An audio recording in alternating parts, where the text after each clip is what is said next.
Halo guys, kembali lagi dengan saya Kali Masada dari Akademi Kripto. Di video kali ini kita akan membahas mengenai analisa naratif untuk pemula. Sebelum kita mulai video ini, saya ingin ungkapkan ke teman-teman bahwa nothing I say is financial advice. Video ini hanyalah analisa internal yang kita lakukan. Kita juga nggak terafiliasi atau berinvestasi di apapun yang kita sebutkan di sini. Dan teman-teman juga harus paham bahwa cryptocurrency itu merupakan aset dengan volatility yang sangat tinggi, sehingga mengandung risiko yang tinggi pula. Nah, di sini kita akan membahas hal yang lebih spesifik lagi, yaitu adalah naratif. Kita selalu bilang ke teman-teman bahwa naratif research itu adalah hal yang penting sekali untuk teman-teman perhatikan. Memang ini bukanlah sesuatu yang lahir ya puluhan tahun ya, tapi baru-baru aja di kripto ini mungkin sekitar 5 tahunan ya, beken istilah yang namanya naratif research. Mengapa lahir naratif research atau melakukan analisa sesuai dengan naratif apa yang sedang berkembang dan juga hot saat ini? Jawabannya adalah karena udah terlalu banyak cryptocurrency yang ada di market. Ya, saat ini udah ada jutaan token yang lahir di market, dan mungkin dulu ya 2018 itu mudah memilih beberapa koin-koin yang bisa naik karena cuman puluhan, oke. Terus kemudian 2021 ratusan yang listing dicek, sekarang udah nggak tahu berapa ya. Banyak banget. Dan sementara ya liquidity yang ada atau capital yang masuk ke dalam sistem untuk menaikkan harga ini itu relatif terbatas. Jadi teman-teman bayangin ya, ini adalah kotak kecil yang mana kotaknya itu tambah gede, tapi airnya ini yang dimasukin itu tetap atau cenderung berkurang. Sehingga apa ya, orang akhirnya memilih safe bet, safe play seperti Bitcoin daripada orang memilih nih kira-kira dari banyaknya kotak kecil ini mana yang mau dialirin air. Dan ketika orang bisa ya merotasiin atau tahu naratif tertentu yang akan hot dan mereka melakukan naratif rotating dari satu ke yang lain, itu bisa sangat menguntungkan.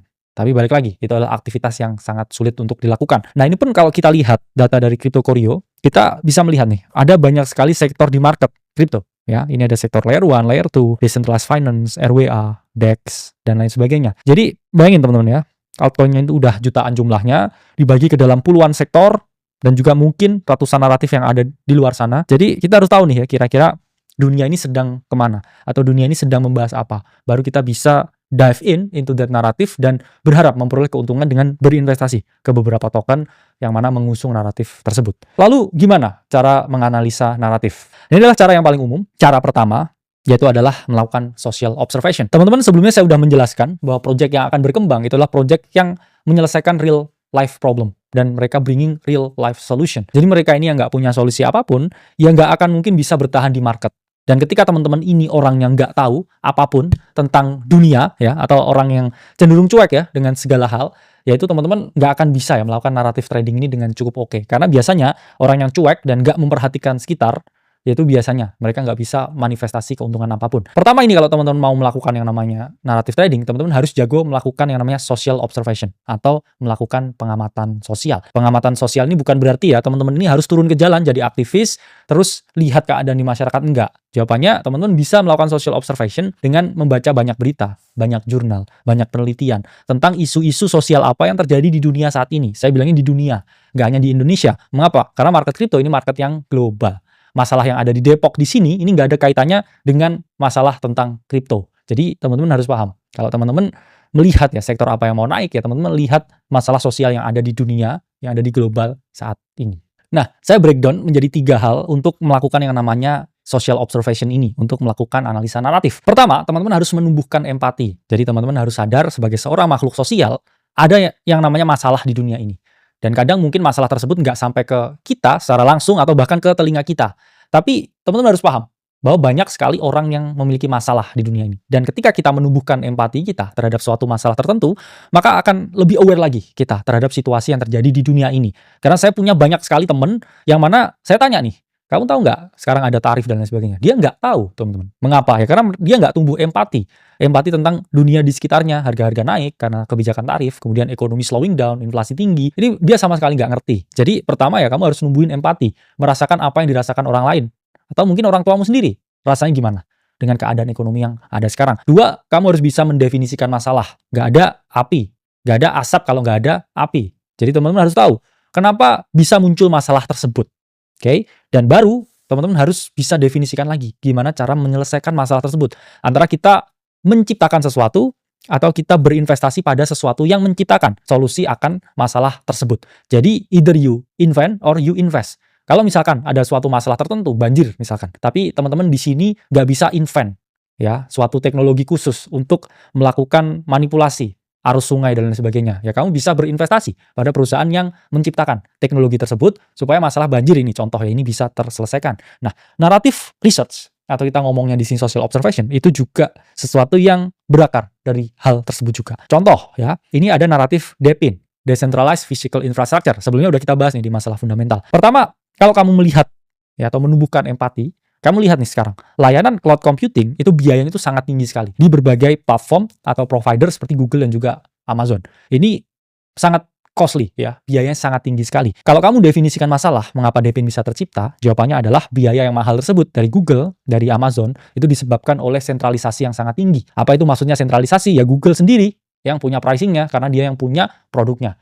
Jadi mereka quotes on quotes ya agak memonopoli karena saya punya barangnya saya jual seberapapun saya mau. Sehingga kalau kita lihat itulah mengapa narasi DePIN atau Decentralized Physical Infrastructure ini lahir, yaitu suatu narasi untuk mendesentralisasikan teknologi cloud computing ini dengan sistem marketplace. Jadi kalau kamu nggak bisa, di sini untuk menyelesaikan biaya cloud computing yang sangat tinggi, ya kamu nggak bisa punya hardware-nya untuk menyederhanakan solusi itu, ya kamu bisa invest di project-nya.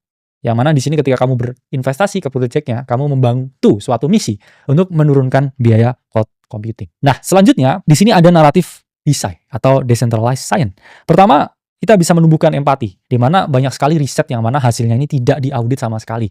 Jadi banyak riset ini yang cenderung koruptif. Mengapa? Karena riset ini nggak ada pihak-pihak tertentu yang mengawasi, mengaudit hasil risetnya. Begitu juga dengan insentif base dari para penelitinya. Banyak sekali riset ini yang tinggal dikopas orang, ya bikin skripsi, bikin tesis, bikin disertasi, tanpa mereka give credit kepada orang pertama yang membuat penelitian tersebut, penelitian ilmiah. Sehingga kalau kita definisikan ya masalahnya, yaitu korupnya research yang ada ini, yaitu karena kurangnya audit yang ada. Sehingga kita membutuhkan suatu sistem audit untuk memberikan insentif base yang tepat dan juga untuk mengawasi penggunaan dan juga kualitas dari riset itu. Sehingga kalau kita bisa invest di project-nya, itulah mengapa muncul narasi DeSci atau Decentralized Science. Jadi beberapa programmer di blockchain ini membuat suatu token tertentu, yang mana token tersebut digunakan untuk audit riset, untuk memberikan reward kepada para periset dan lain sebagainya. Jadi itulah alasan ya mengapa narasi DeSci ini muncul. Jadi teman-teman harus paham, semuanya di sini tuh ada karena ada alasannya. Ya, project itu lahir karena ada suatu alasan mendasar mengapa project tersebut lahir. Kecuali yaitu meme coin. Nggak ada alasannya, cuman lucu aja. Misalkan ada topik yang lagi hot, ya, kemudian muncul meme coin tertentu dengan topik hot tersebut. Jadi itu hanyalah hype tertentu. Nggak ada fundamental apapun di baliknya. Nah, kedua ada naratif yang sempat hot dulu, yaitu adalah layer 2 naratif, di mana kalau kita melihat gas fee dari Ethereum itu sangatlah tinggi. Kalau kita lihat nih ya, beberapa developer waktu itu tuh sangat kesulitan ketika mereka membangun application apapun di atas jaringan Ethereum. Mereka merasa bahwa hanya swap dikit, hanya confirm transaction dikit, hanya memindahkan duit sedikit, itu membutuhkan biaya yang cukup tinggi.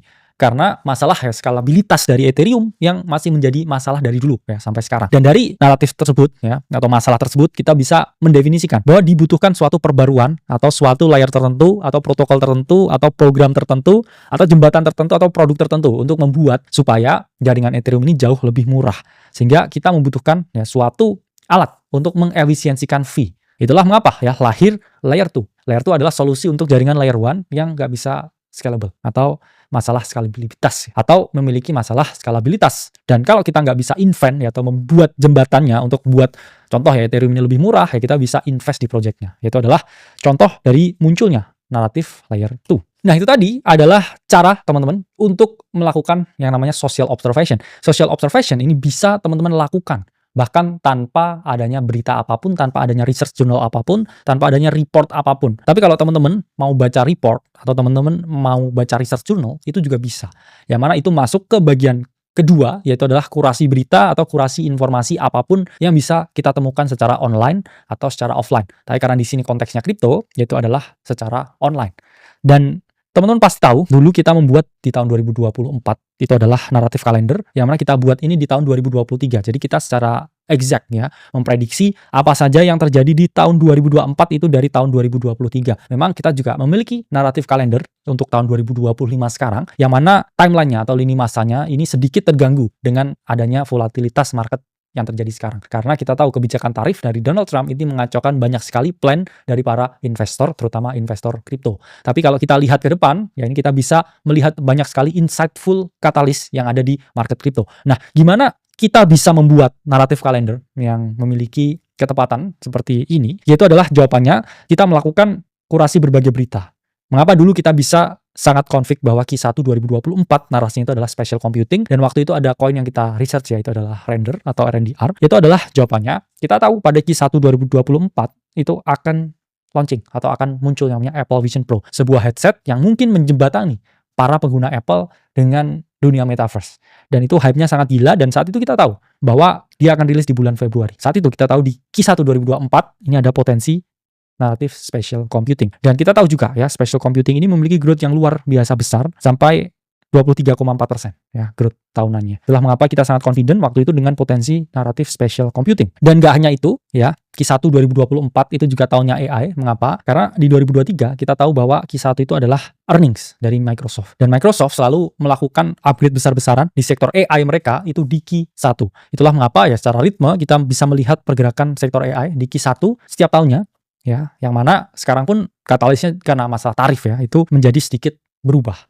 Dan ini juga contoh di mana di sini ada sources mengenai deadline CBDC di akhir tahun 2024. Itulah mengapa kalau kita lihat di akhir 2024 berbagai koin seperti HBAR, XRP dan lain sebagainya, Chainlink ini mengalami kenaikan yang signifikan karena di tahun 2023 kita memprediksi adanya CBDC launch di akhir tahun 2024. Nah, cara ketiga ini saya bilangnya adalah the Walmart concept atau konsep di mana ketika di kripto ada project yang sangat signifikan tingginya, orang akan selalu membuat copycat atau replika dari project tersebut. Ingat teman-teman, konsep ada gula, ada semut. Contohnya dulu, Ethereum membuat layer 1 yang memungkinkan orang untuk memprogram uang di atas jaringannya. Setelah itu muncul berbagai layer 1 lain. Solana, kemudian ada Toncoin, dan lain sebagainya. Konsep ada gula, ada semut, itu juga berlaku di market kripto. Kalau ada developer yang bikin project tertentu dan itu went viral, dan itu sangat bagus, ada ya developer lain yang akhirnya menengok sektor tersebut. Itulah mengapa muncul yang namanya Walmart concept, di mana ketika ada satu sektor yang sangat mumpuni, sangat brilliant, kita bisa cari copycat atau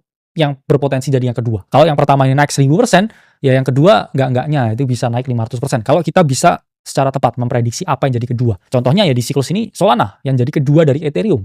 Dan kita bisa melihat ya potensi kenaikan Solana yang sangat amat luar biasa. Nah, sama seperti Walmart concept, kita bilang rip-off concept. Itulah mengapa selalu ada kekurangan dari project yang bersinar. Contohnya ini adalah Render, yang waktu itu di Special Computing naratif Q1 2024 itu kita call dan mengalami kenaikan berkali-kali lipat. Dan waktu itu kita lihat Render itu udah lumayan overvaluation dan ada pesaingnya yang mana pada saat itu adalah Livepeer. Kita bahas juga nih ya Livepeer yang cukup oke ya pada saat itu. Karena apa? Ya karena dia melakukan apa yang Render lakukan dengan efisiensi biaya yang jauh lebih bagus, plus dia market cap-nya itu juga jauh lebih kecil. Jadi itu relatif under valuation. Itulah mengapa ya selalu ada kekurangan dari project lain yang bisa ditutup. Contohnya apa ya? Di sini kalau kita lihat Render itu market cap-nya waktu itu ya 1,6 billion dan rasio market cap to GPU itu adalah 530.000 USD. Yang mana ini cukup mirip dengan Livepeer ya, yang waktu itu circulating market cap-nya 0,23 billion dan dia ya market cap to GPU rasionya 590.000. Sehingga waktu itu kita bilang ya Livepeer ini Walmart versionnya dari Render atau versi yang lebih murah dari Render, tapi dia lebih undervalue. Sehingga ya Livepeer bisa jadi Render yang kedua dan dia mengalami kenaikan yang luar biasa pada saat itu. Itu adalah cara menganalisa naratif, tapi ingat teman-teman ini hanyalah 10% dari yang kita kasih di dalam, atau ini mungkin 5% dari yang kita kasih di dalam. Dan setelah presentasi ini dilaksanakan, saya ingin bilang ke teman-teman, nothing I say is financial advice. Ini adalah analisa internal yang kita lakukan.